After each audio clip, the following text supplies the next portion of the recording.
Bismillahirrahmanirrahim. Assalamualaikum warahmatullahi wabarakatuh. Alhamdulillahirabbil alamin. Shalatu wassalamu ala asyrofil anbiya'i wal mursalin wa ala alihi wa sahbihi ajma'in. Asyhadu an la ilaha illallah wahdahu la syarika lah, asyhadu anna Muhammadan abduhu wa rasuluhu la nabiyya ba'd. Mari kita awali kajian kita dengan baca basmalah. Bismillahirrahmanirrahim. Puji syukur kita panjatkan kepada Allah Subhanahu wa taala yang masih terus memberikan nikmat yang tak terhingga kepada kita. Masih diberikan kehidupan, umur yang panjang, kesehatan dan juga kesempatan. Dan waktu khusus lagi masih menganugerahkan kepada kita nikmat iman, nikmat Islam, nikmat ibadah, nikmat menuntut ilmu agama. Yang tentunya nikmat ini nikmat yang paling berharga, lebih daripada dunia serta seisinya. Karenanya marilah kita jaga nikmat iman Islam ibadah ini hingga akhir hayat kita. Mudah-mudahan kita semua nanti dipanggil Allah dalam keadaan husnul khatimah. Amin ya rabbal alamin. Salawat dari salam marilah kita sampaikan kepada junjungan kita semua Nabi besar Muhammad sallallahu alaihi wasallam, dan juga kepada keluarga kita, para sahabatnya, serta umat yang istiqomah mengikuti sunnah Nabi hingga hari kiamat. Mudah-mudahan termasuk istiqomah. Mudah-mudahan di hari kiamat kita bisa bertemu Nabi, mendapat syafaat dari beliau atas izin Allah tentunya, dan mudah-mudahan kita berkumpul di surganya Allah. Hari ini kaji kita lanjutkan. Kita sekarang sudah masuk pada pendekatan hakikat lebih detail terhadap ibadah-ibadah, mulai dari ibadah sholat, hakikat sholat, hakikat puasa, hakikat zakat, masuk juga hakikat sedekah, ya, hakikat haji, hakikat zikir, termasuk juga kita nanti bahas ibadah-ibadah yang lain, ya, mungkin hakikat umroh haji. Nah, sebagaimana saya bilang pada waktu yang dulu pertama, bahwa mulai sekarang kita naik level, naik kaji, ya, supaya kita dapat inti dari agama, ya, esensi dari agama, ya, bukan sekedar kulit-kulitnya aja, bukan sekedar lahirnya saja. Kemarin kita sudah bahas bahwa syariat itu ditinjau dari pendekatannya ada dua, ada tinjauan lahir, ada tinjauan batin, tinjauan luar, tinjauan dalam. Kalau tinjauan luar atau tinjauan lahirnya, syariat itu dibahas oleh ilmu fikih. Ilmu fikih itu ilmu yang membahas syariat secara lahiriah, nggak boleh dipisah. Tapi ilmu yang membahas syariat dari sisi dalamnya, dari sisi rohnya, itu dibahas dalam ilmu hakikat, atau ada istilah lain kata ilmu hikmah. Nah, biasanya ini sering dipakai oleh ilmu tasawuf. Jadi, tapi kita pendekatannya tidak pada pendekatan tasawuf 100%. Ya, ada tasawufnya, tidak juga pendekatan filsafat saya bilang dulu 100%. Ada akarnya, ada tasawuf. Ya, tapi tidak 100%, karena kalau 100% itu kadang-kadang sampai bisa tersesat. Alhamdulillah.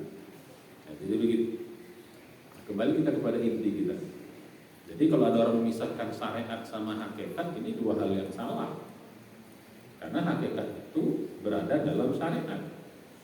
Nah, jadi gitu. Dalam ilmu tasawuf, sampai awal itu dipisah sama mereka. Sehingga mereka membuat tingkatan-tingkatan. Ada tingkatan syariat, ada tingkatan tarekat, ada tingkatan hakikat, ada tingkatan marifat, begitu. Ya.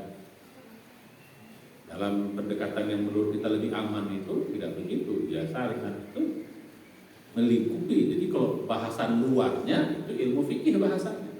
Maka fikih sholat, fikih puasa, fikih zakat, fikih haji, fikih umroh, itu berarti bahasan secara lahirnya. Makanya batalnya, rukunnya, syaratnya, bacaan sholat, ya, dan lain sebagainya itu dibahas dalam ilmu fikih. Tapi kok bagaimana cara khusyuk, ruh dari sholat itu? Bagaimana sholat bisa tanha anil fahsya'i wal munkar? Bagaimana sholat itu bisa mencegah perbuatan keji dan munkar?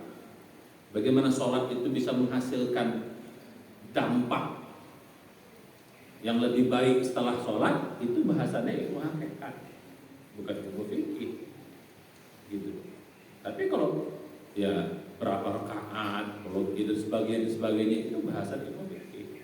Jadi jangan salah memahami. Ya, jadi kalau syariat dibahas dari sisi luar namanya apa?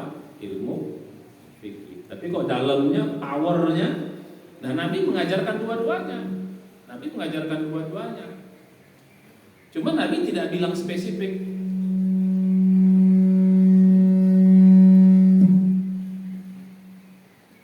Kenapa nih? Posisinya kenapa? Hah? Gitu. Keluar sana. Agak jauh. Gini. Kadang-kadang gini juga kayak gitu. Nah jadi gitu. Ibu nggak dengar katanya kalau agak jauh. Apa ini? Coba istel dulu. Mana tukang apa? Tukang mic sound system. Ya jadi gitu. Jadi biar kita paham. Biar jangan sampai misleading, ya. Jangan sampai misunderstanding, salah paham. Apalagi sampai gagal paham. Nah, jadi bahasan khusyuk dan saya katakan bahasan dalamnya itu tetap disampaikan Nabi, tapi Nabi nggak mengatakan ini ilmu fikih, ini ilmu hakikat. Enggak, itu ulama yang mengklasifikasinya. Itu gunanya belajar sama ulama. Ya hadis pun sahih, hasan, mutawatir, ya dhaif, itu kan Nabi nggak pernah bilang. Tapi ulama yang mengklasifikasikannya. Nah, jadi begitu. Nah, juga sama ini. Jadi Nabi tidak pernah mengklasifikasikan ini hakikat, ini enggak. Nabi menyampaikan secara termasuk dalam bahasa wajib, sunat, makruh, yang 5 hukum itu wajib, sunat atau sunat muakkad, terus mubah, makruh, haram. Itu Nabi nggak pernah menyampaikan secara spesifik. Paling kadang-kadang kalau udah kata haram itu kata-kata wajib, atau lebih umum tidak kata begitu. Oh Rasulullah memerintahkan sesuatu. Nah, ulama mau mencernanya ini perintahnya wajib apa sunat, atau jangan-jangan perintahnya mubah, baik dalam Al-Quran maupun hadis. Nah, itu ulama yang nanti kalau perintahnya mutlak, tidak bisa ditawar-tawar, kalau ditinggalkan ada dosa besarnya, itu berarti wajib. Gitu. Dalam Al-Quran nggak ada kan? Kami wajibkan kamu sholat, nggak ada. Tapi bab puasa ada. Itu pun katanya bukan kata-kata aujaballah misalnya, Allah mewajibkan. Tapi digunakan kata-kata kataba kutiba. Ditetapkan, kata batu ditetapkan. Nah, akhirnya karena tidak bisa ditawar-tawar, maka dinamakan wajib. Begitu juga haji. Jadi nggak ada kata-kata wajib itu seperti itu. Nah, ulama untuk memudahkan umat memahami agama ini mengklasifikasi. Karena tidak semua perintah itu wajib. Tidak semua perintah dalam Al-Quran wajib. Bahkan kadang ada perintah yang sifatnya bukan lagi sunat, malah mubah. Ada mubah. Fa idza qadaytumus shalah fantashiru fil ardh. Apabila kalian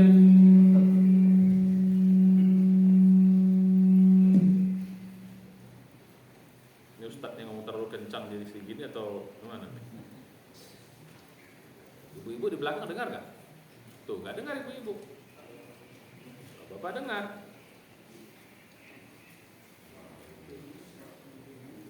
Harusnya pakai yang di sini aja, biar apa? Biar bergerak-gerak gini enggak. Ya, coba yang pakai lain kali pakai yang di sini aja. Klik sini ya, biar. Oh, ini kan kadang-kadang pengen begini ya, kayak gitu juga. Kalau di sini aja. Di apa yang di apa namanya klip apa itu? Yang di sholat pakai apa? Oke gitu juga.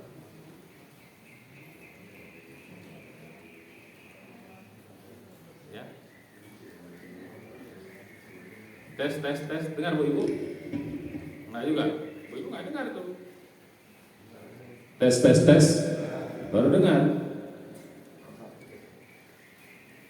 Jadi ibu-ibu bangun itu bangun apa itu berarti kalau gitu? Kalau tak dengar. Ya. Tes ini juga agak pecah juga ini suaranya. Oke. Nah jadi begitu bahasannya. Ya, jadi tidak semua perintah itu wajib. Contoh tadi, apabila telah kamu selesaikan sholat surah Al-Jumu'ah, ya, idza qadaytumus shalah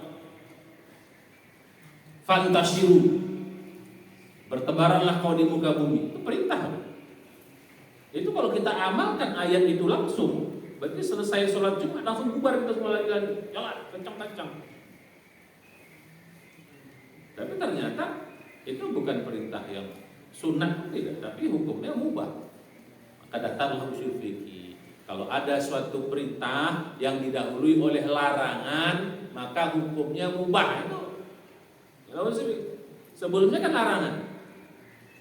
Ya ayyuhalladzina amanu idza nudiya lis-shalah li yaumil jum'ah fas'au ila dzikrillah wa dzarul bai'.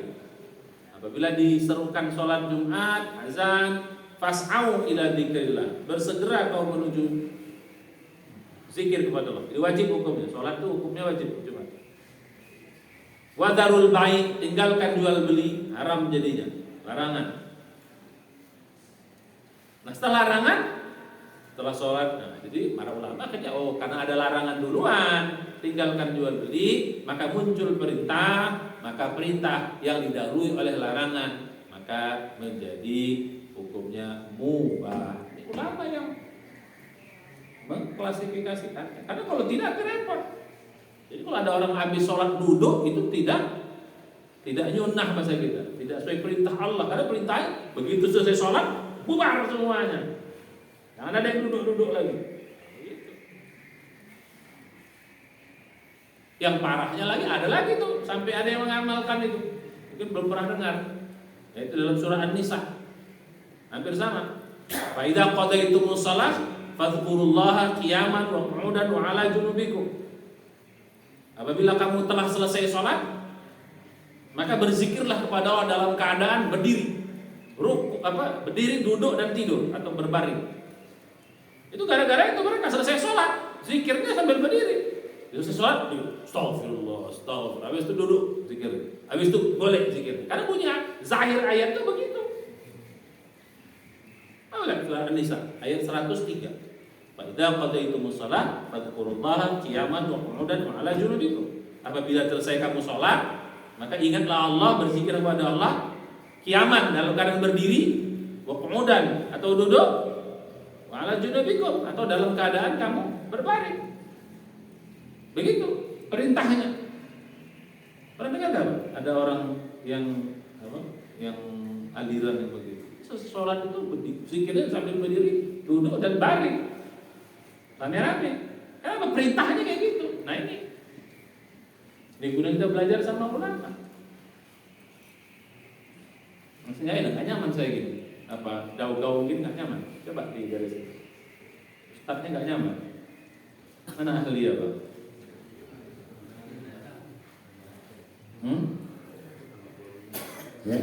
Ya, nggak nyaman dengarnya. Ibu-ibu di belakang.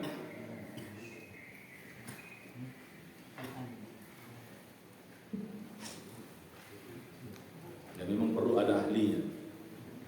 Nah jadi begitu. Nah, kalau kita mendekat, ibu-ibu dengar, bergaul juga. Pakai yang itu nggak bisa. Pakai apa? Yang apa? Yang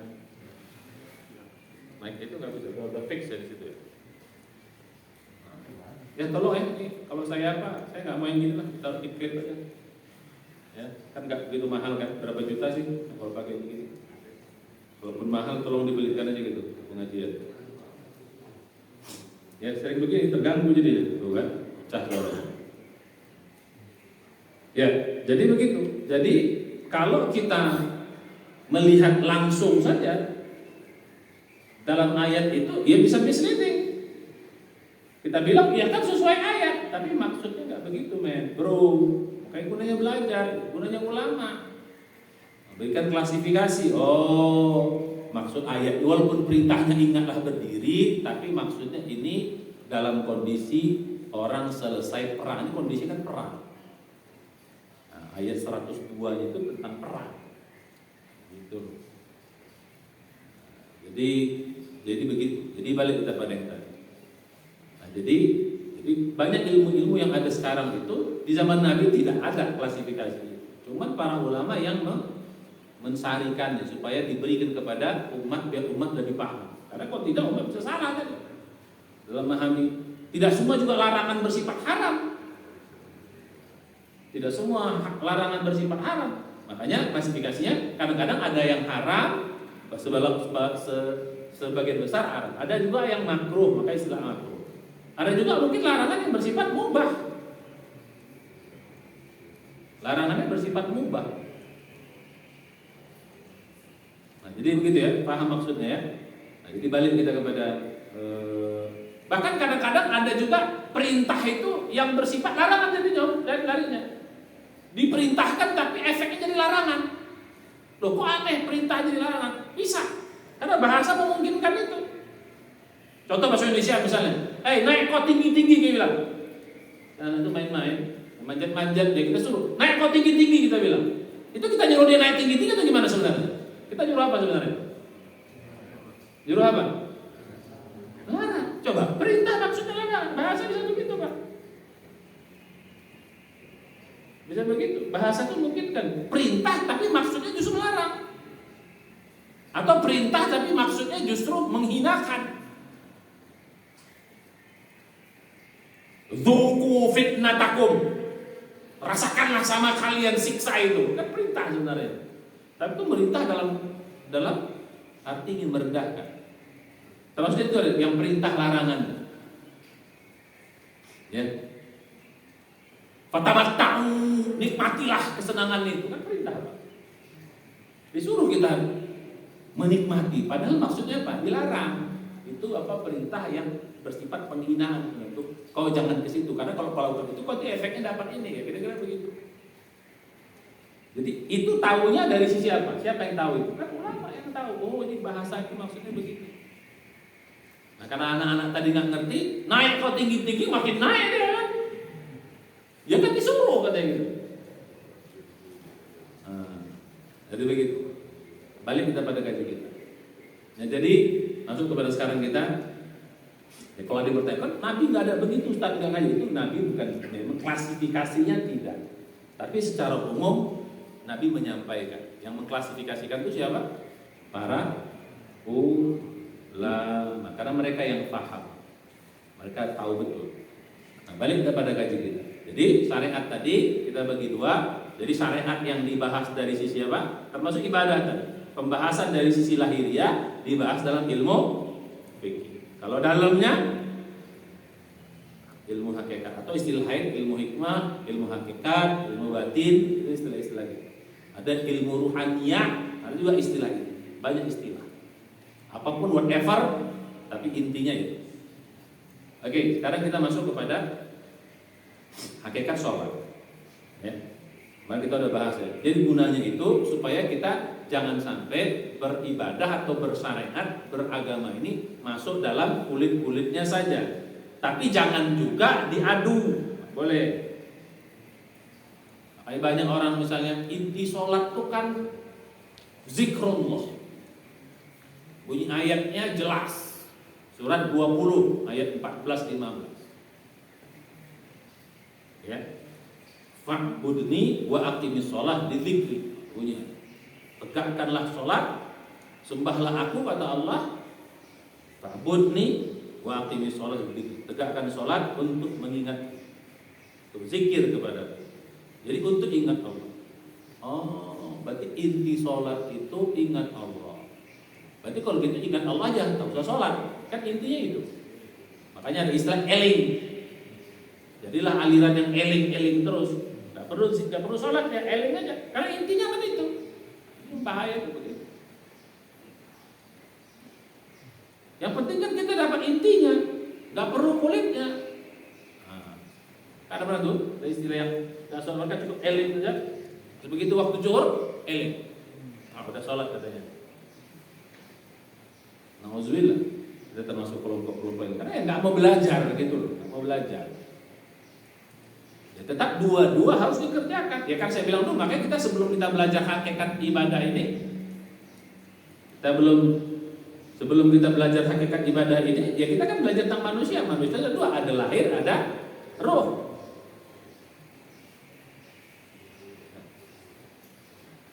Dua-duanya harus ada. Kalau salah satu nggak ada, bukan manusia namanya.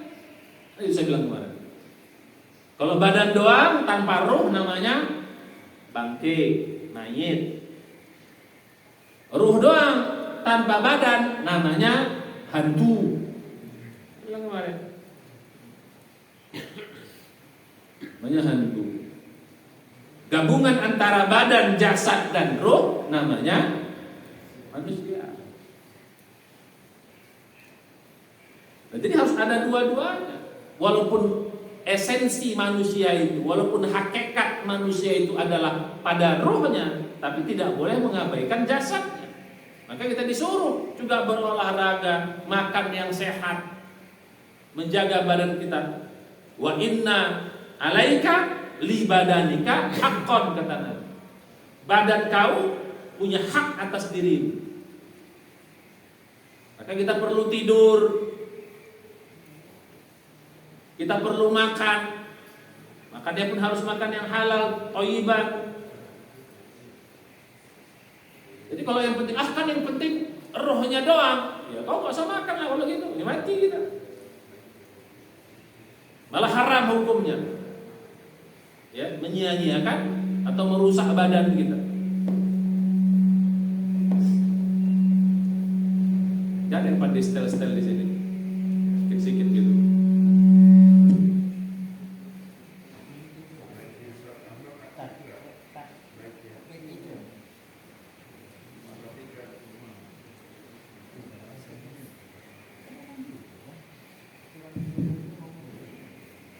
Ya pakai itu aja pada sini.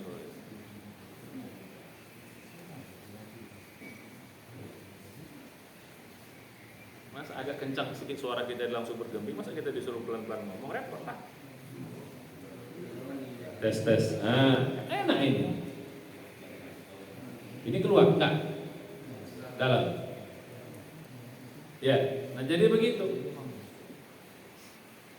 Nah jadi badan kita punya hak atas diri kita. Malah siapa yang menyia-nyiakan badannya itu haram jatuhnya.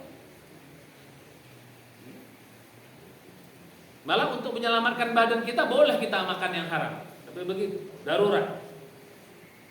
Daripada mati, cuma ada pilihannya makan, tidak ada makan halal hanya babi, ya saya tak apa-apa makan. Daripada kita mati, darurat. Nah, kira-kira begitu. Ya cuma jangan berlebihan. Jangan nyari, kata Allah, jangan juga berlebihan.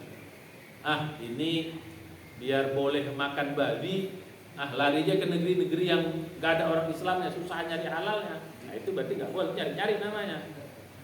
Jalan ke Guangzhou atau kemana, ternyata ada juga di sana banyak halal. Ya karena gak dapat, lumayan nih kan, mumpung boleh gitu. Disikatnya babi banyak-banyak. Itu berarti gak boleh. Jadi gitu. Ya, diharamkan, ya tidak boleh dicari-cari, ya. Atau kalaupun makan ya sekedarnya saja, mumpung boleh sampai kenyang gitu, ya jangan juga, sekedar melepaskan rasa lapar. Oke, balik pada kaji kita. Ya, jadi gitu Pak ya, jadi gitu Bu ya. Dengar nggak Bu? Ini dengar Bu. Nah, jadi balik pada kaji kita. Nah, jadi bahasan sholat itu, masalah fikih sholat, silahkan bapak-bapak, ibu-ibu sudah belajar. Kita nggak di sini bahasannya. Jangan sampai dari dulu ngaji itu fikih aja. Ustaz, ini hukumnya apa? Dia puasa, hukum puasa terus ditanya. Nggak naik kaji.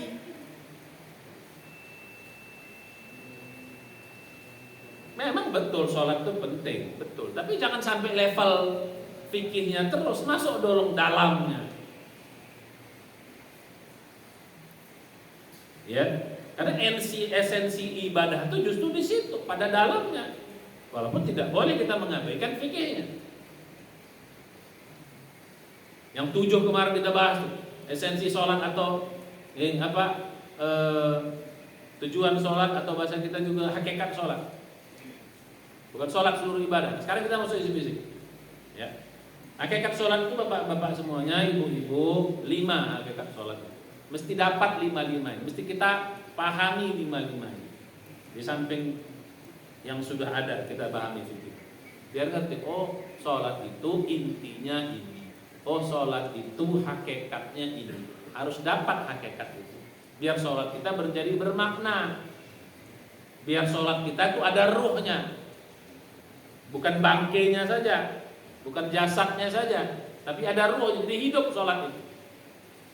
Ya, istilah saya yang namanya dalamnya itu ibarat kungfu itu powernya. Ya, baik itu belajar hakikat ibadah itu powernya itu di situ. Setan itu Pak, kalau kita bacakan ayat kursi, walaupun lahirnya Nabi menyampaikan itu bisa bikin lari setan, tapi tergantung yang power yang bacanya. Enggak semua orang baca ayat kursi setan itu lari atau jin itu lari. Semua. Tergantung powernya, tergantung ruhiyah orang yang bacanya. Kalau bacanya orang yang nggak punya ruhiyahnya, nggak punya power, dibacanya ketawa deh. Gua udah hafal, dia bilang. Lu bacain gua begitu, gua udah hafal. Saya nggak punya power.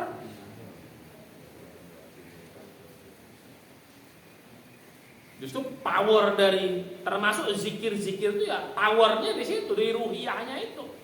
Jadi ilmu hakikat itu, pendekatan hakikat itu gitu, biar kita punya power.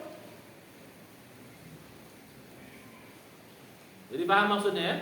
Jadi gitu. Dalam konteks ini powernya. Jadi bukan sekedar jurus-jurus apa namanya? Pukulannya sama, gerakannya sama, tapi efeknya ya macam main inilah, main tenis meja lah, kan kayaknya gini-gini, tapi kan ada bola begitu kan, ada spin dia gitu kan, nah kan nggak nampak itu kan kayaknya cuma gitu-gitu doang, gitu. Tapi kan ada sesuatu itu lah, main apa itu kan, tapi yang nerimanya, lari bola itu, padahal kayaknya gitu aja deh, tapi kan kita nggak tahu lah, itu dalamnya itu, nggak bisa dipelajari, kecuali orang-orang yang ahli. Kalau gini langsung ngerti orang ini bahasanya, kalau tadi itu masih belum nyampe nih.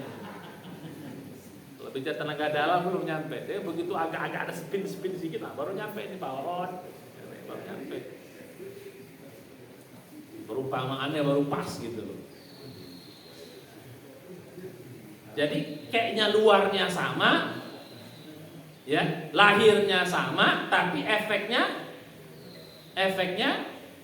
beda. Yang satu nggak punya power, yang satu pakai power. Yang satu cuma begitu kan langsung jatuh buang. Kenapa? Yang satu udah gini-gini, enggak beda. Begitulah ibadah itu. Nah, belajar power itu itulah di sisi hakikatnya. Power sholat. Makanya ada istilah the power of sholat, the power of doa, the power of zakat, the power of sedekah. Ada itu. Itu sebenarnya intinya sama. Jadi ibadah dilihat, dilakukan, dilaksanakan dari sisi hakikatnya, dapat dia powernya. Nah yang begini setan tuh takut Pak. Kalau yang begini baru setan tuh takut. Makanya tidurnya kata Nabi, orang yang berilmu lebih ditakuti setan daripada sholatnya orang yang jahil. Karena yang sholat nggak ada powernya, padahal mengerjakan ibadah. Yang tidur pakai power. Setan lebih takut yang tidur, kan ada riwayatnya itu. Nabi masuk masjid, dia tengok setan lari terbirit-birit, dia lihat di masjid itu ada 2 orang. Satu lagi sholat, satu lagi tidur. Kata Nabi, kenapa kau takut sama yang dalam? Ya Rasulullah, kau takut sama yang mana? Kan ada 2 tuh, takut sama yang tidur. Loh, kok bisa takut yang tidur? Tidurnya pakai ilmu, itu sholatnya nggak pakai ilmu. Apa? Jadi kalau itu tidur aja kita gitu. aja, tidur diamnya aja. Orang yang punya power itu setan ngeri diamnya, apalagi bergeraknya. Jadi ibadahnya aja setan nggak takut, apalagi nggak sholatnya, dikerubutin sama setan. Nah jadi supaya kita naik level, belajarnya naik level, walaupun tetap proses Pak, tetap proses. Ya, cuman kan kalau udah sesenior ini, ya saya bilang kemarin, saya nggak mau bilang tua, saya lebih senang bilang senior. Kalau tua itu umur, kalau senior itu pengalaman. Ya, pengalaman. Masa sudah senior ini kajinya masih kaji lahiriah terus? Ya kalau orang baru masuk Islam oke. Orang baru taubat oke. Ya, tapi masa udah sekian puluh tahun masih di situ aja, nggak punya power. Nah nanti Pak, efek power ibadah ini, efek sholat apa nih? Efeknya nanti di luar sholat, beda. Kena ujian hidup yang sama, yang satu sama-sama rajin sholat, yang nggak punya power tumbang. Ujiannya sama. Yang satu tetap santai dia menghadapi ujian itu. Geleng. Saya digeleng dia Pak. Padahal sama-sama rajin sholat. Bahkan mungkin yang satu yang tumbang ini mungkin secara lahiriah sholatnya lebih banyak. Secara kuantitas sholatnya lebih banyak. Biasanya yang tadi punya powernya sholatnya nggak banyak. Hanya yang wajib-wajib sedikit sunnahnya. Tapi dia punya power gitu loh. Nah, itu perbedaannya Pak. Nah, sering kita lihat, rajin sholat kan begitu kena musibah, nggak kuat Ustaz. Kemana sholat yang dia selama ini dia kerjakan? Kemana puasa yang selama ini dia lakukan? Mana baca Quran yang dia baca? Gimana zikir yang dia lakukan? Kemana? Berarti apa? Ibadahnya belum sampai menghasilkan power. Kenapa belum menghasilkan power? Kenapa tadi? Karena dia belum sampai pada hakikat. Rajin sholat bikin maksiat. Nah ini sama. Ujian itu kan macam-macam, termasuk ujian maksiat, kan bisa gitu. Rajin sholat tapi nyolong mau juga, riba hayo juga, nipu juga oke. Gak ada urusan dengan Pak Haji ini. Ke Mekah berkali-kali, tapi kalau korupsi paling banyak. Ya jujur kita Pak, jujur kita katakan.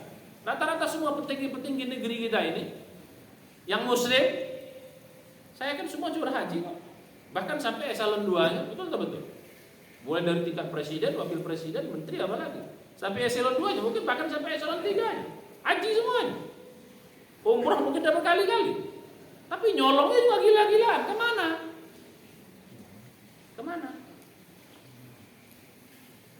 Nah ini saya bilang tadi, berarti ibadahnya nggak punya power. Padahal Allah mengatakan inna sholata tanha anil fahsya'i wal munkar. Sholat yang betul itu mencegah orang yang mengerjakannya. Di sini Pak bukan orangnya yang mencegahnya, tapi sholatnya yang mencegah dari perbuatan kejian. Harusnya berarti kalau gitu orang kalau sholat pasti tidak akan bikin maksiat. Atau kalau bikin habis cepat dia tobat, nggak akan berlama-lama di dalam maksiat. Kalau berlama-lama something wrong dari ibadah. Ya bukan sholatnya batal atau sholatnya tidak diterima, tidak, bukan sholatnya tidak bernilai. Nilai itu urusan Allah. Tapi yang jelas kita katakan sholatnya tidak punya dampak, sholatnya tidak punya power. Habis Jumatan sholat orang, sendal orang hilang. Makanya ada anekdot itu. Kenapa di masjid tidak ada piano? Ada anekdot itu. Ya, jangankan piano, sendal aja hilang kata orang begitu. Begitu. Nauzubillah. Ya. Nah jadi ini bagaimana sholat yang bisa punya power? Bukan hanya sholat, ibadah-ibadah yang lain. Puasa punya power, zikir punya power. Pak, orang tuh udah punya power Pak, yakinnya udah gila-gilaan.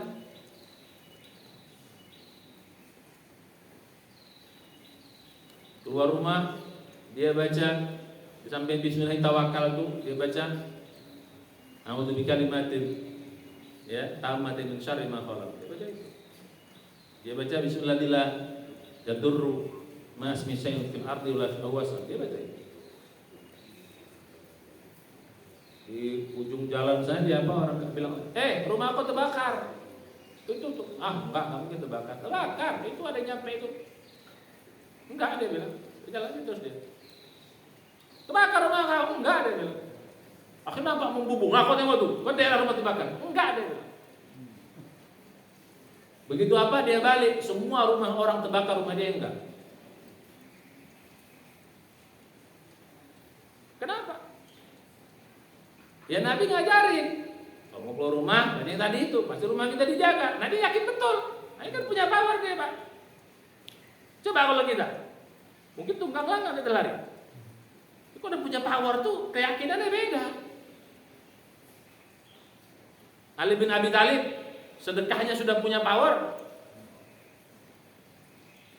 Ketika dia pas istrinya istrinya butuh katanya ada riwayat ada delima, minta delima, dibawakannya delima. Bukan delima bukan delima ini kita delima Arab tuh enak, manis. Oh, gini. Kalau kita buka tuh makannya sedap kali. Kalau delima kita asam. Delima Arab tuh kalau kita buka yang merah itu. Bu ya. Wah. Kalau yang belum ke sana enggak ngerasa kali. Sedap kali delima itu. Buka itu.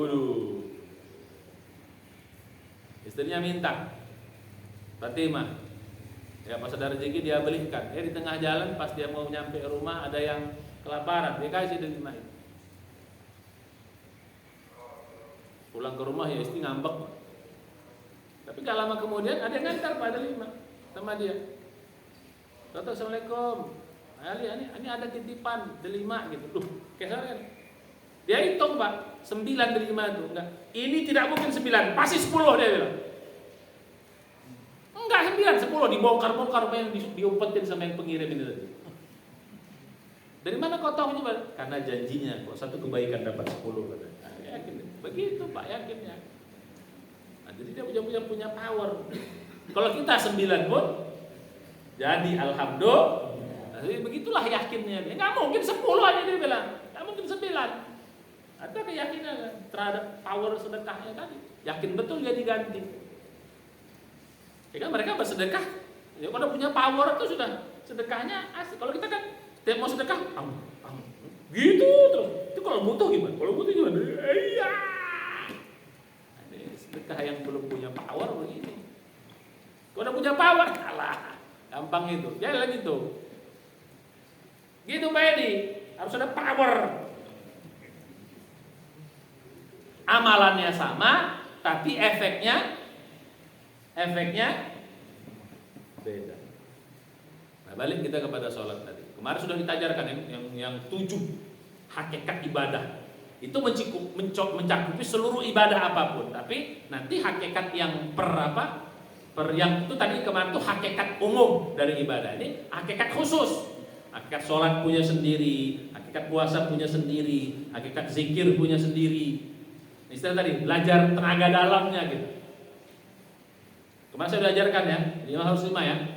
Itu sampai pada hakikatnya harus 5. Kita, masih ingat kan? Kemarin, apa? 1, ibadahnya harus ikhlas.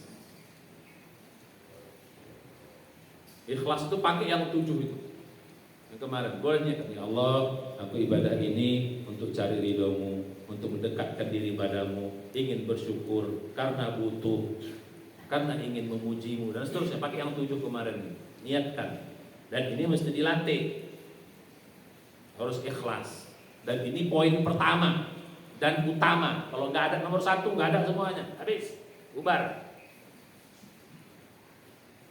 Jadi kalau ada orang yang sholatnya nggak punya power, puasanya nggak punya power, sedekahnya nggak punya power, berarti yang pertama dicek adalah ikhlasnya.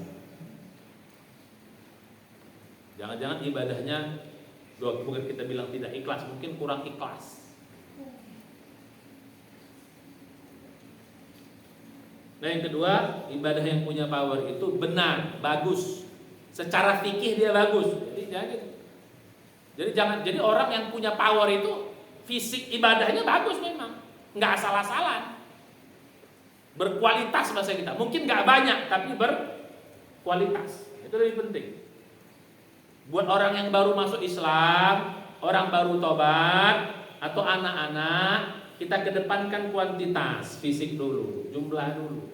Tapi kalau sudah senior, sudah harus masuk pada ibadah yang berkualitas. Jadi fisiknya ibadah, sholatnya itu gerakannya bagus, bacaannya udah bagus, wudunya bagus, pakaiannya bagus, tenang sholatnya udah bener, waktunya bagus.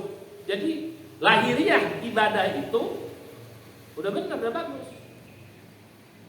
Jadi jangan dibalik, kan nggak penting lahir, biar sholatnya sembarang, yang penting dalam, ya nggak bisa begitu. Fisik tetap penting, karena fisik itu cerminan dari dalamnya. 3, apa kemarin? Harus paham yang dia kerjakan. Dalam sholat dia harus paham makna sholat, makna wudhu, harus paham dari ujung ke ujung. Harus paham dia. Sebelum paham apa dulu? Yang ketiga, khusyuk, fokus dulu. Nah 5 ini paling pas dalam sholat kita pakai, dalam sholat atau dalam zikir. Kalau yang lain agak lebih, variasinya lebih. Khusyuk, fokus. Bahasa kitanya sadar, aware. Sadar dia sedang sholat, sadar dia puasa, sadar dia berzikir, sadar dia baca Quran. Pakai perempuan, sadar dia berjilbab. Banyak orang berjilbab nggak sadar dia berjilbab. Dia pakai jilbab masih mau dia joget-joget di apa itu di panggung tuh. Ini nggak sadar dia pakai jilbab. Ada nggak Bu kayak gitu Bu? Ada nggak Bu? Banyak. Joget-joget dia di panggung sana. Jadi nggak sadar dia pakai jilbab. Akhirnya kalau pakai jilbab, orang nyalahin jilbab yang tidak. Ya dia pakai jilbab sudah tetap ada nilainya. Tapi nggak punya apa? Nggak punya dampak. Karena dia nggak sadar. Sadar itu artinya apa? Sadar itu bahasa apa? Apa sih bahasa kita sadar ya? Indonesia apa itu sadar?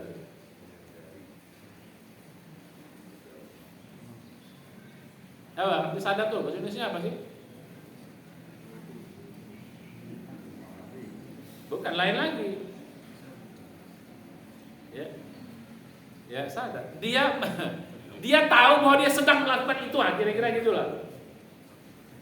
Dia sedang mengerjakan, dia tahu dia sedang banyak orang nggak tahu kan? Nggak sadar berarti dia. Lagi sama istri, nggak sadar dia istri di sebelahnya, nggak sadar dia suami di sebelahnya. Kan gitu. Kan gawat gitu. Sering jumpa istri, sering jumpa suami, nggak sadar dia suami ada di rumah.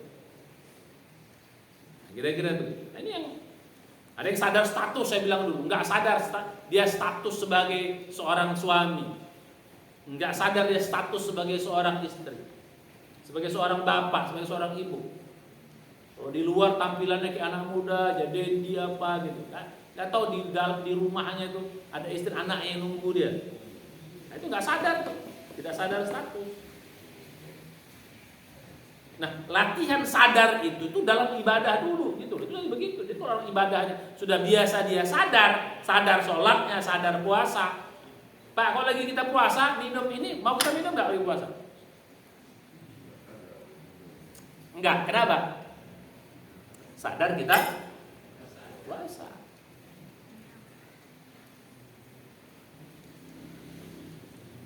Nah masalahnya lagi puasa, kenapa kita nggak mau ngomongin orang? Lagi puasa, kenapa kita nggak mau nyolong lah? Kita kasih amplop buat Ramadan, kita tolak itu. Maaf, Ramadan. Begitu habis Ramadan, mainkan lagi.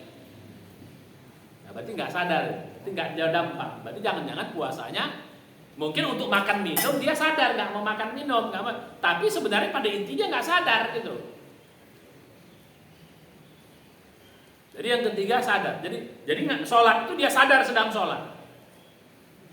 Nah selama ini mungkin kita nggak sadar sholat, lagi sholat mikir kemana-mana. Oke, sepukul. Tapi kadang-kadang udah bukan sepukul-sepukul lagi. Udah tak kemana-mana, udah berpukul-pukul, babak belur pun pukulannya. Jadi sadar. Oke, sepukul-pukul nggak apa-apa, tapi secara umum dia harus sadar. Nah, yang keempat baru faham. Dia faham bacaan sholatnya. Banyak di antara kita, jangankan bacaan sholat, Al-Fatihah aja nggak sadar, nggak paham. Udahlah tak sadar, plus tak paham. Sama kayak ini, saya sering ngambil contoh Pak, pengajian ini kan. Bapak kalau nggak sadar, lagi ngaji, pasti pikiran kemana-mana. Nggak tahu Ustaz tadi ngomong apa ya. Begitu pulang tanya, Bang, apa tadi? Bang Edi, Ustaz Sambo tadi ngajarin apa? Apa ya? Nggak ingat, apa ya? Jadi nggak sadar. Karena bukan sekedar ngantuk, lagi ini mikirin proyek, mikirin habis ini mau pingpongnya, mau hujan-hujannya apa ya? Bisa main pingpong nggak ya?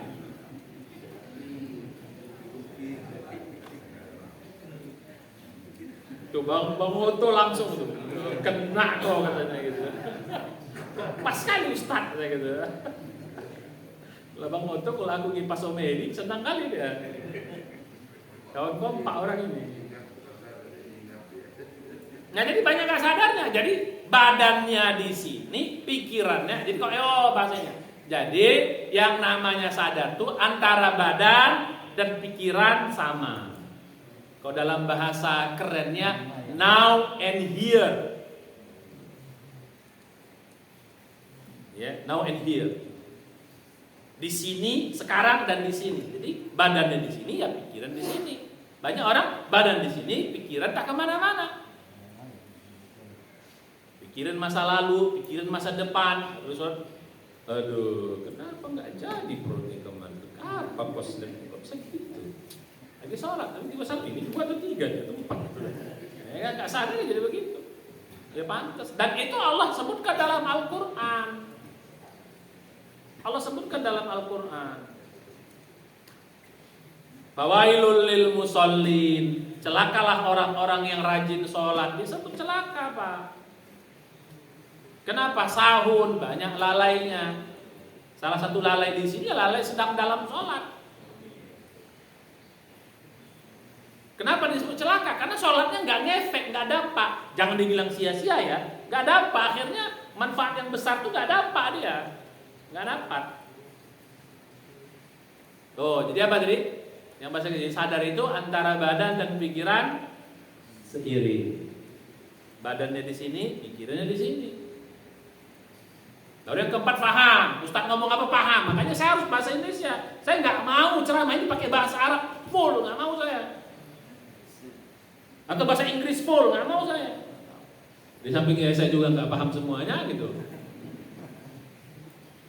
Ya audiennya, maka saya bahasa Indonesia yang bisa dijawab. Oh paham, Ustaz Sambung ngomong begitu. Boleh masuk.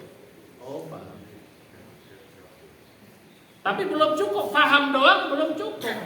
Kayak saya bilang tadi, paham itu akibat proses berpikir. Berpikir, saya ngomong, Bapak cerna, mikir. Oh, cerna. Tapi nggak cukup. Nah, saya bilang dulu, kunci bisa sampai kepada dalam itu adalah merenung, tafakur. Dalam Quran tadabbur, tadakur, itu merenung supaya dapat dalamnya. Makanya paham doang nggak cukup, karena banyak orang paham, tapi nggak ngefek. Banyak orang-orang berilmu yang paham ilmunya. Dia dokter paru-paru tapi merokok, Pak. Paham betul dia efek rokok itu nggak bagus, tapi dia merokok. Why? Kenapa? Dia ustadz, dia statusnya mungkin kiai, ustadz ulama, tapi dia pula yang rokoknya paling kencang. Alasannya gampang. Kalau dokter ya merokok atau makan yang nggak benar, dia tahu obatnya. Kalau ulama atau ustadz atau apa, dia bikin nasihat, dia tahu tobatnya. Nggak bisa dalil logika begini dipakai. Tapi nggak istilah itu, Pak. Kau jangan bikin maksiat kok ya, karena kau nggak tahu tobatnya. Kalau aku boleh, karena aku tahu tobat. Kayak gitu. Harusnya makin paham makin menjauh, bukan makin mengerjakan. Jadi paham saja nggak cukup. Jadi untuk sampai pada level masuk kepada hakikat itu apa? Merenung. Justru inti ujungnya tuh di sini. Kan saya bilang Bu ya, hakikat itu kan dia berada di dalam bang, atau dia berada jauh bang, bahkan sampai akhirat sana. Hakikat itu begitu, jangkauannya dalam, bahkan bisa sampai jauh, bahkan sampai akhirat dampak itu. Nggak bisa sampai begini kalau kita cuma sekedar mikir doang. Makanya bukan sekedar fakaro tapi tafakaro, berpikir yang dalam. Kalau paham Pak, cukup berpikir sebentar dapat kita paham. Tapi untuk dapat intinya nggak bisa hanya sekedar mikir, harus merenung baru dapat dia intinya. Jadi makanya merenung itu istilah kita apa? Berpikir dalam, berpikir jauh, berpikir luas istilahnya. Selama ini kita berpikir, tapi berpikirnya pendek, dangkal, berpikirnya pendek, berpikirnya cetek atau sempit. Mikir juga. Jadi mulai sekarang sampai pada level yang 5. Baca Quran juga sama. Oh, ini paham maksudnya. Tapi kita belum dapat intinya. Coba diterenungkan. Ya Allah, ini rupanya begitu. Lain. Pukulannya beda. Sholat juga begitu. Mulai sekarang renungkan makna sholat itu yang dibaca tadi. Bukan sekedar maknanya, gerakannya. Kenapa kita harus ruku ini? Kenapa harus sujud ini? Kenapa dimulai dari Allahu Akbar? Kenapa diakhir dengan Assalamualaikum warahmatullah? Itu kalau direnungkan Pak, dahsyat Pak. Jangankan situ, satu kalimat aja Allahu Akbar aja kok direnungkan udah dahsyat. Allahu Akbar doang. Belum yang lainnya. Azan direnungkan. Itu kalau azan direnungkan, kalau dia beriman, tidak akan mungkin dia tenang-tenang saja Pak. Pasti dia bersegera untuk berwudu, pasti dia bersegera untuk sholat. Kalau dia orang beriman. Karena hakikat azan itu bukan masuknya waktu. Hakikat azan itu panggilan Allah, bukan panggilan muazin. Bukan panggilan. Itu panggilan Allah. Jadi kita belajar azan itu panggilan Allah melalui corong muazin, mulut muazin, tapi hakikatnya itu panggilan Allah. Nah, kalau kita pahami bahwa hakikat azan itu panggilan Allah, kan tidak mungkin kita tenang-tenang saja, Pak. Ketika dipanggil Allah, dipanggil atasan aja kita segera untuk, apalagi tentara, apalagi polisi, siap jenderal, siap komandan. Kalau dipanggil, wah itu langsung segera itu. Kalau enggak dipecat langsung atau apa, diturun dipangkat. Nah, kita mampu beriman dipanggil Allah tenang-tenang saja, bah perasaan tuh. Yang dengar banyak, tapi yang memenuhinya sedikit. Maka sampai ada hadis yang cukup keras, Pak. Ini kalau belajar hakikat ini kita sampai keras hadis itu. Man sami'an nida falam yujib fala sholata lahu illa min uzri. Ini Pak, ini hakikat. Kita belajar hakikatnya hakikat. Barang siapa mendengar azan, dia tidak bersegera untuk sholat. Kalau perempuan, laki-laki tidak bersegera memenuhinya, dia datang ke masjid, fala sholata lahu, tidak ada sholatnya illa min uzrin, kecuali kalau dia punya uzur. Ini hakikat.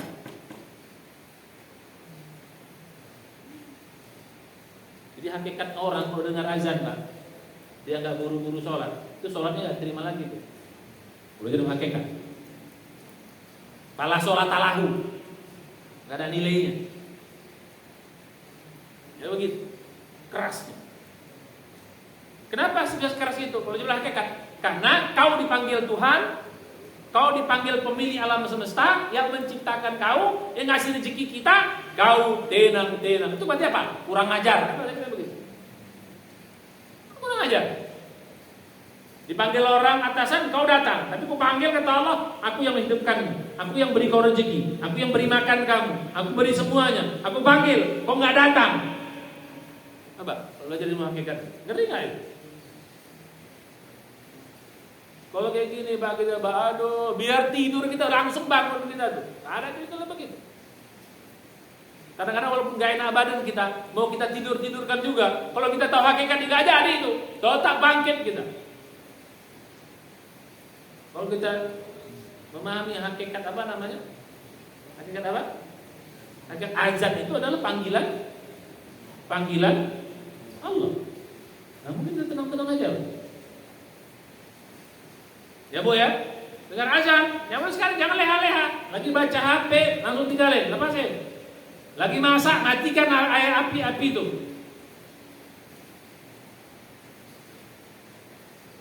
Apa lagi? Lagi ngapain tinggal nonton TV, matiin TV. Tinggalin semua. Ini panggilan Allah, bukan main-main. Cuma sampai kita belajar hakikat tuh ya begitu. Hakikat azan itu panggilan Allah, bukan sekedar masuknya waktu. Kita selama ini memahami azan itu, oh udah zuhur, oh udah asar, oh udah maghrib. Nanti kita pertajam. Jadi apa? Nggak bisa sampai kita ke level itu kalau kita tidak merenung. Itu level merenung. Apa aja? Terus sekarang, makanya saya bilang dulu, sholat itu kita bagi 3 level. Kalau level buru-buru, level 1 cukup sampai sadar doang. Itu pun jadi. Lagi buru-buru. Kalau waktu, sholat qobliyah, itu level 1 aja cukup, plus level 2 dikit. Yang buru-buru, qobliyah kan waktunya terbatas. Kalau banyak waktu, ba'diyah, duha, sholat malam, sholat yang lain, pakai level 2 plus paham. Oh, pahami. Kalau belum paham, belajar. Kalau waktunya panjang, apakah sholat malam paling bagus itu? Atau sholat yang lain? Apakah di duha mungkin waktu kita panjang? Coba latihan level 3, 2 rakaat, 15 menit. Bacanya qul huwal asri. Tapi 15 menit. Ini latihan gitu loh. Level 1 itu mungkin ya 4 sampai 5 menit. Level 2 bisa 7 sampai 10 menit. Karena bacanya sambil difahami. Tapi kalau sambil direnungkan itu di atas 10 menit, 2 rakaat juga judulnya. Nah, jadi biar dapat kita sampai kepada inti dari ibadah itu, ya harus sampai pada merenung. Kalau nggak merenung nggak dapat Pak, nggak dapat Bu. Makanya ibu-ibu pakai jilbab, renungkan jilbab itu, biar dapat. Kenapa sih aku disuruh jilbab ini? Renungkan. Apa saja hakikat jilbab ini? Sampai yang saya bilang terlalu hebat Pak ya, yang di tsunami itu Pak. Perempuan kena tsunami Pak, matinya tetap pakai jilbab. Tak terbuka air itu.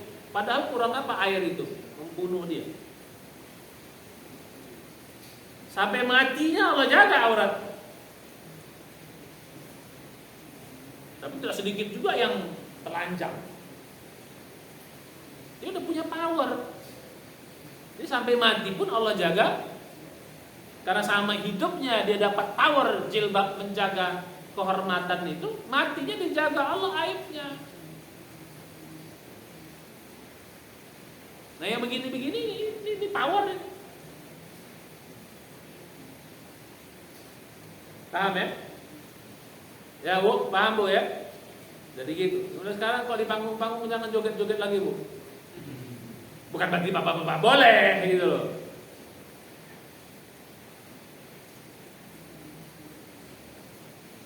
Ya, jadi gitu. Yang mulai sekarang, mari kita latih. Jadi kalau mau sampai harus sampai. Apa saja. Puasa gitu juga. Ikhlasnya, bagusnya, sadarnya, apa lagi? Pahamnya, renungkan makna puasa. Semua begitu. Baca Quran juga begitu. Ya kan baca Quran ini pakai level-level, saya bilang dulu. Kalau ngejar target level 1 aja. Kalau banyak waktu, mulai level 2, baca terjemahan. Kalau lebih banyak waktu lagi, pakai level 3, renungin makna demi makna ayat itu. Baca tafsirnya. Zikir juga begitu, sama. Zikir juga begitu, latihan. Jadi biar dapat kita power. Ya Bu ya. Nah, jadi begitu. Nah, insyaallah minggu depan sedikit kita bahas satu pertemuan tentang hakikat sholat. Baru 2 pertemuan berikutnya lagi kita bahas tentang hakikat puasa sebelum puasa. Ada 2 pertemuan lagi sebelum puasa itu. Biar puasanya lebih jadi semacam bekal buat puasa. Insya saya kira demikian. Wallahu a'lam bishawab. Mari kita baca hamdalah. Jam berapa sekarang? 6.30. Sudah duha berarti. Awal duha. Ya, nggak usah lagi suruh. Ini sedikit juga saya jelaskan kepada bapak-bapak ya, ini biar paham. Saya lihat tadi apa kemarin. Ya. Lagi sholat, lagi ngaji, sholat suruh. Ya, lagi ngaji, sholat suruh. Ini konsep yang berarti belum punya ilmu. Ya gitu. Sholat suruh hukumnya apa? Sunnah. Mendengar pengajian, kajian ilmu hukumnya apa? Wajib. Kalah. Ini kan beragamanya harus pakai ilmu. Kalah dia. Karena mendengarkan ini itu hukumnya wajib. Pahalanya lebih tinggi jauh daripada dia sholat sunnah. Nah, kalau kita mengerjakan sesuatu yang lebih baik dari yang rutin kita kerjakan, kita tetap dapat yang rutin pahalanya, yang lebih baiknya kita dapatnya. Jadi bukan hilang kan? Kita lagi puasa, tiba-tiba ada orang undang makan Pak. Kalau kita bukan puasanya puasa wajib, itu puasa bayar utang, makan. Memenuhi undangan saudara kita hukumnya wajib. Sementara puasa hukumnya sunnah. Dapat pahala puasanya dapat, pahala memenuhi undangan saudaranya dapat, dua-dua double. Jadi gak hilang itu, double kita dapat. Nah, ini belajar harus berilmu. Ya, kalau enggak nanti repot. Paham ya? Jadi kalau yang rutin kita kerjakan, macam saya. Rutin, bapak-bapak rutin. Saya juga gitu. Habis sholat subuh, apa rutinnya kita? Zikir. Hukum zikir apa? Sunnah. Nah sekarang kajian hukumnya apa? Ya bapak gak usah zikir lagi. Udah kalah dia. Pahalanya udah dapat. Nah jadi biar paham. Jadi kalau pekerjaan rutin yang kita kerjakan, kita tinggalkan gara-gara ada yang lebih baik, tetap pahala yang rutin itu kita dapatkan. Yang lebih baik juga kita dapatkan. Ini biar ngaji berilmu namanya. Lagi khutbah. Malah ada khutbah itu dia baca Quran, haram baca Quran di situ. Kecuali sholat sunat masjid ya. Karena itu perintah Nabi, itu haram. Bisa salah Pak, baca Quran lagi khutbah itu salah. Kenapa? Mendengarkan khutbah itu hukumnya wajib. Baca Quran hukumnya malah berdosa ini. Karena gara-gara kau membaca yang ini, kau meninggalkan yang wajib, berdosa. Ada dibaca Quran. Saya sampai tegur, Bapak kena baca Quran. Haram Bapak baca itu. Dalam kondisi Bapak harus wajib mendengarkan saya. Karena sholat ini udahlah mendengarnya wajib, dalam posisi tambah lagi double ya. Ini karena gak mengerti. Paham ya? Jadi begitu. Jadi ini harus ada ilmunya. Kecuali apa? Sholat tahiyatul masjid, karena Nabi memang suruh lain. Yang suruh Nabi ya nggak bisa, kita ini nggak bisa pakai logikanya. Nah, jadi teman udah gak usah suruh lagi, sudah nanti ya sholat duha. Bahkan bapak nggak duha pun pulang nggak apa-apa, nanti pulang tiba buru-buru dapat pahala dari itu. Jadi apa? Jadi suatu pekerjaan rutin, amal rutin kita kerjakan, ada yang lebih baik kita tinggalkan atau malah darurat, tetap dia atau nggak usah beramal pun. Kita dalam kondisi perjalanan, musafir, nggak usah sholat di masjid lagi, nggak apa-apa. Kita dapat pahalanya gitu, karena kita rutinnya sholatnya di masjid. Malah yang 4 jadi 2, nggak apa-apa. Jangan pikir sayang di korting aku 4 juga, malah salah nanti. Bukan salah, pahalanya kurang. Udah dikasih bonus 2, dia bikin 4. Kau dikasih bonus, ambil bonus itu. Tetap kok pahalanya dapat pahala 4. Jadi seluruh amalan kita yang rutin kita kerjakan, kalau dalam musafir termasuk sakit, dihitung semua sama Allah. Itulah maha baiknya Allah. Jadi paham ya? Jadi jangan ngotot terhadap sesuatu yang karena rutin, karena ada yang lebih. Ibu-ibu lagi puasa sunat, suami pengen, batalin. Kadang-kadang dia menjauh dari suami supaya nggak ditoel-toel suami. Salah. Kenapa? Dia takut ditoel jadi batal. Pahala kau. Ya. Kecuali ya, kalau yang tadi khusus buat apa? Yang buat undangan tuh kecuali kalau puasanya puasa Daud itu beda.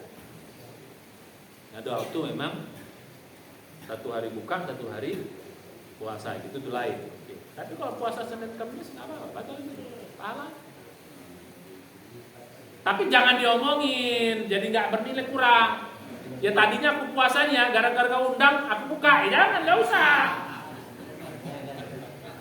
Jadi pamer kau jadinya. Makan aja udah, nggak usah nggak usah diapain. Dikasih tahu pengumuman. Tadinya aku puasa loh ini, karena kau undang jadi puasa, nggak usah. Kalau bisa niatnya jadi nggak ada nilai gara-gara niat deh. Buka aja udah, makan aja udah. Nggak usah ngomong-ngomong. Apa ya? Oke, saya kira demikian. Kalau ini biar paham. Jadi kita baca hamdalah. Untuk majelis, subhanallah, sudah datang. Astagfirullah. Assalamualaikum warahmatullahi wabarakatuh. Sekarang sudah waktu duha. Kita mulai dengan awal duha. Ya, silakan.